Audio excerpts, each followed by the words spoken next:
Now I will take up the second stage, that is 1905 to 1908. Now 1905 is an important year in the history of China because that was the year when a war took place, not with China. It was a Russo-Japanese war of 1904 and 1905, and which ended in the defeat of Russia. This defeat of Russia at the hands of Japan had an impact on China which is quite significant. As a matter of fact, it removed China's sense of shame by being defeated in the hands of Japan earlier, because Chinese people started to feel that if such a large country like Russia could be and Russia was taken as a European country, if such a large European country like Russia could be defeated by such a small Asiatic country like Japan, then there should be no harm, there should be no shame in facing defeat at the hands of Japan in the earlier war, in the Sino-Japanese war. So there is no shame in China being defeated at the hands of Japan, because Japan had also defeated a very large European country like Russia. So it removed the sting, the shame. Now it was a new sense of realization, and there was a demand was raised within China to understand, to go to Japan, to understand how it became possible. And it was realized that since Japan became modernized, it was this modernization of Japan which explains why Japan could score such a convincing victory over Russia in a war. So people started to go to Japan to know what that modernization was all about. So it was something new. It was something new, new thing, no doubt about it. It was after that Sun Yat-sen formed a new organization, and that was Revolutionary Brotherhood, or Tung Meng Hui. Revived China Society was no longer there, because in its place we have the formation of a new society, the new Revolutionary Brotherhood, which was formed in 1905, and it was this new society, new organization which propelled the movement forward. Sun Yat-sen's main thesis was that all the anti-dynastic efforts should be unified. Manchu dynasty efforts should be unified. And he knew that since there are many groups, there should be unification of the groups, and there should be no sporadic outbreaks, isolated outbreaks, because if there are isolated outbreaks, then that would lead to chaos. And foreign powers would take advantage of the chaos and would intervene. So Sun Yat-sen had this idea in his mind that all anti-dynastic efforts should be unified. That is number one. And the second was that the revolutionary movement should proceed in such a way that foreign powers would not find any pretext for intervention in China. So these were the two things which had been uppermost in his mind. He, of course, organized the students, Chinese students who had been staying in Japan at that time. In fact, Sun Yat-sen was back from Europe to Japan by then. He had been staying there, and it was in Tokyo that in July 1905 that there was the meeting, and after the meeting this new society, Tung Meng Hui, was formed. Now this Tung Meng Hui was different from all previous revolutionary bodies, not just the Revived China Society, Sing Chung Hui, but other revolutionary bodies also. Now all other bodies bore the mark of secret societies, and all those bodies were rather local in character. But this new organization was something like a modern political party. It very much resembled the features of the modern political party. And it was not at all local in character, it was quasi-national, regional or quasi-national or national in character. The other bodies were located in the coastal zones, most of the other bodies. But this new body, this new organization extended its network to the interior of China. Other bodies were mostly concentrated in Canton, Cantonese in character, overwhelmingly Cantonese. But the new organization was more broad-based, and it commanded multi-provincial and even national support.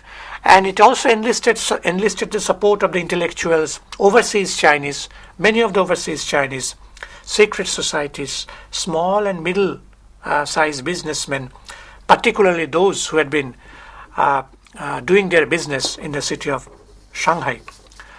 Now, this Tung Meng-hui leadership adopted a program of revolution. It consisted of 8 documents, including the Manifesto of the Military Government, Manifesto of the World, and many other things. And meanwhile, Sun Yat-sen also developed his 3 principles of the people: people's nationalism, people's democracy, and people's livelihood. The first decade of the 20th century witnessed a nationwide crisis throughout China. The Qing rulers had already surrendered to the foreign powers. And there was inflation, widespread inflation, financial turmoil, industrial development was totally crippled, and China's position in the outside market, outside world also deteriorated, and foreign powers were busy making inroads into China, making compromises among themselves, and doing their best to make inroads into China. And this internal crisis of the Manchu state, an imperialist penetration, manifested itself in the occurrence of disturbances in many areas. There were sporadic outbreaks, tax riots, political movements of one type or another. There were revolts in some counties, important revolts in some counties, in the Guangdong province, in the Guangxi province, in the Anhui province, etc. But all these movements were crushed by the Manchu rulers. But despite the failure of these rebellions, as the Chinese historian Tang Liang Li argues, none of these movements was dead, because these movements kept alive the revolutionary heritage, of the Chinese people.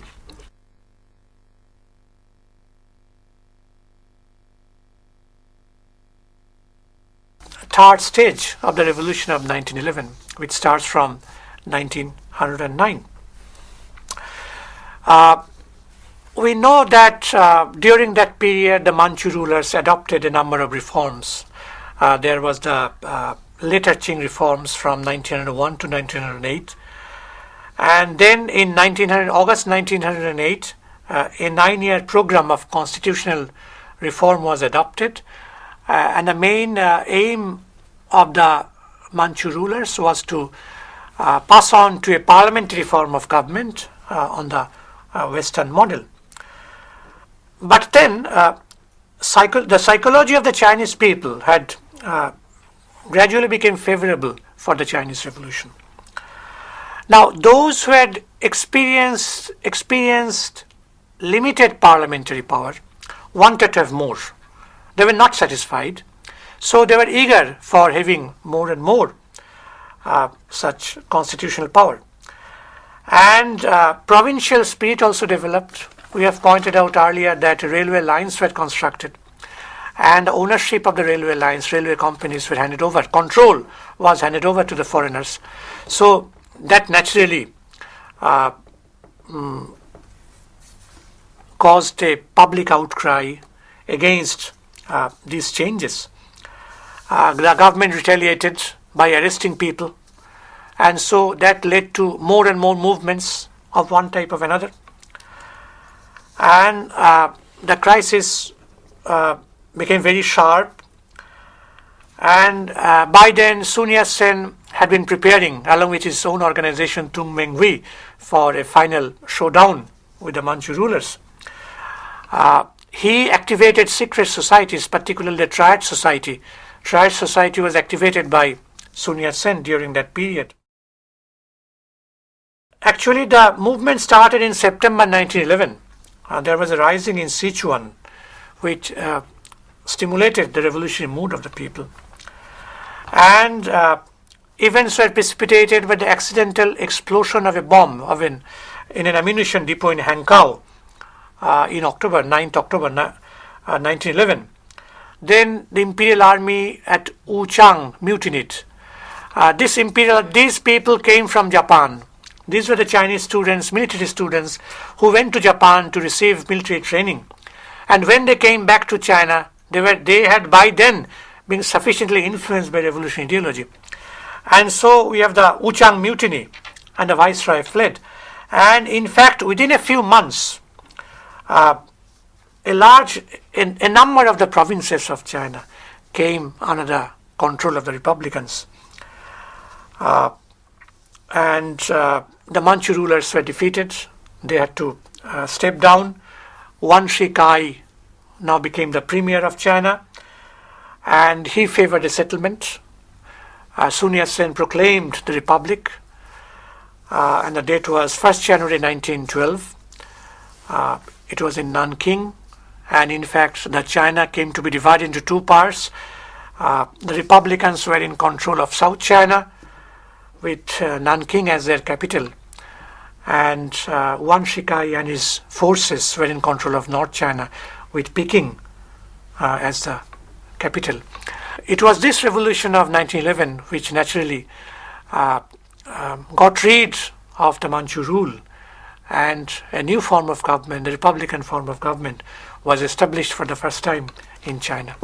My question is, what role did the growth of provincialism play in the movement? I have pointed out in the last episode that when they introduced the later Ching Reforms, there was an attempt at centralization. Modernization also means centralization. In the earlier period, there were regions, the regional governors who enjoyed powers. And there was the formation in the later period of a central army under the command of the central government, Peking government. So provincialism, it affected provincialism.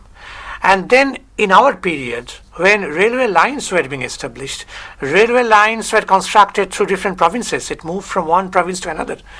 But provinces did not have any say, did not have any role to play, because railway lines, these are owned and controlled. Their ownership and the control, both were handed over to the foreign powers by the Manchu rulers. So naturally, people living in the provinces, the powers that be in the provinces, they were very angry, and so they became anti-Manchu to a large extent. So if any attempt was made to put an end to Manchu rule, they would willingly extend their assistance to those efforts. So my question to you is that you were talking about the Revolutionary Brotherhood, this society, they attracted widespread support of these secret societies. So were these societies themselves secret, the Revolutionary Brotherhood and the Revived China Society, were they themselves secret societies? Yes, they had to operate in a clandestine manner, because they, in one sense or other, they had declared a war against the Manchu state. It's a war against the Manchu state. So their main aim was the end of Manchu rule. So it's a war against the Manchu state. So they cannot operate openly in China, never.